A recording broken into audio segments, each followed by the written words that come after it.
Xin chào tất cả các bạn, chào mừng các bạn đến với loạt bài hướng dẫn về lập trình mạng Java của Blockstar trên xe. Mình là Việt. Ở bài này thì mình sẽ hướng dẫn cho các bạn cách chúng ta implement cái server side. Chúng ta đã xây dựng thì chúng ta cần phải xây dựng được cái thằng server.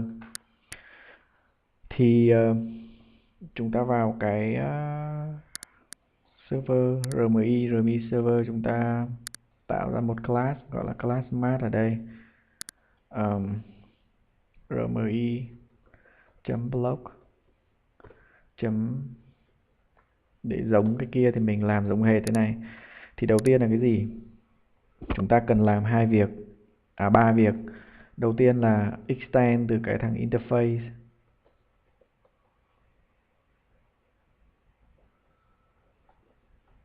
Tức là chúng ta cần phải extend từ thằng này. Sao chưa thấy nhỉ? Import rmi.block.compute như này. Xin lỗi các bạn, đây là implement.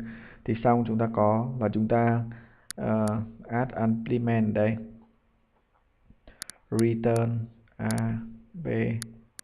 a cộng b ở đây. Thế là xong. Tức là việc đầu tiên là chúng ta cần phải implement cái interface mà chúng ta đã có, và implement những cái phương thức mà chúng ta đã khởi tạo, đã có trong interface. Bước tiếp theo đấy là chúng ta cần phải cho nó một cái phương thức gọi là một cái hàm khởi tạo. Một cái hàm khởi tạo này chúng ta public math như này. Chúng ta có một cái hàm khởi tạo và chúng ta phải through remote exception để chúng ta có như này. Bước thứ ba đây, chúng ta cần phải extend từ một class gọi là unicast remote object như này. Thì cái này, cái unicast remote object này có nghĩa là chúng ta làm cho cái thằng math này, tức là cái thằng phía server này, nó sẵn sàng cho cái thằng client sử dụng, và kết hợp với lại cái compute này thì nó là được vứt lên RMI, và cái thằng này thì làm cho nó sẵn sàng cho thằng client dùng. Thì đấy là mục đích của chúng ta. Sau khi chúng ta có những cái này rồi, đơn giản nhất là chúng ta viết cái hàm static void main ở đây, args ở đây. Thì chúng ta có cái này. Thì bước đầu tiên là chúng ta math bằng new math như này. Sit out cái gì nhỉ? Try cat sit out server is ready, ví dụ thế. Thì sau khi có cái này rồi, chúng ta cần phải làm gì? Đấy là chúng ta cần phải làm cho cái thằng math này nó ready ở trên cái RMI registry, tức là chúng ta phải vứt nó lên đấy. Thì để vứt lên đấy thì chúng ta đầu tiên là chúng ta cần phải start cái RMI registry từ command line hoặc là từ code. Thì cái này nó mặc định ở trong JDK, thì các bạn có thể viết ở trong cái đoạn code này, tức là chúng ta có thể tạo ra cái registry ở đây. Thì chúng ta sẽ sử dụng cái locate registry create.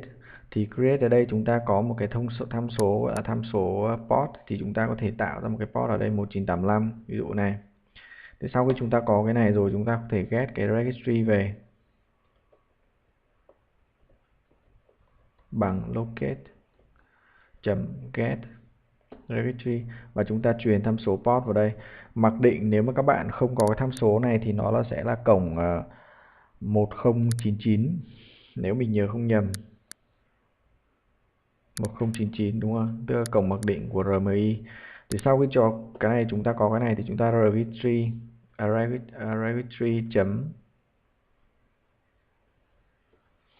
by.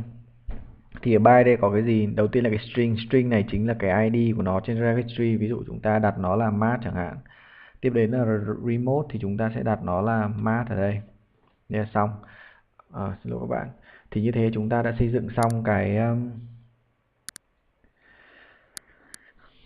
xong cái phía server side, tức là chúng ta đầu tiên là chúng ta xây dựng được cái này theo từng bước sau, xây dựng cái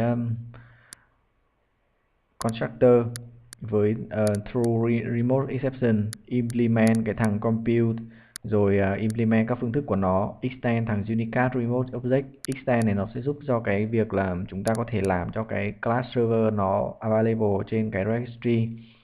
Trong cái phương thức mà gọi tạo ra những cái server phía server side thì ví dụ mask đây chính là server side, thì chúng ta tạo ra một đối tượng, chúng ta tạo ra một cái registry, chúng ta get cái registry đấy và chúng ta ném cái mask đấy lên, tức là bằng câu lệnh bind này, tức là vứt nó vào đấy. Thì về cơ bản chúng ta đã xây dựng xong cái phía server side.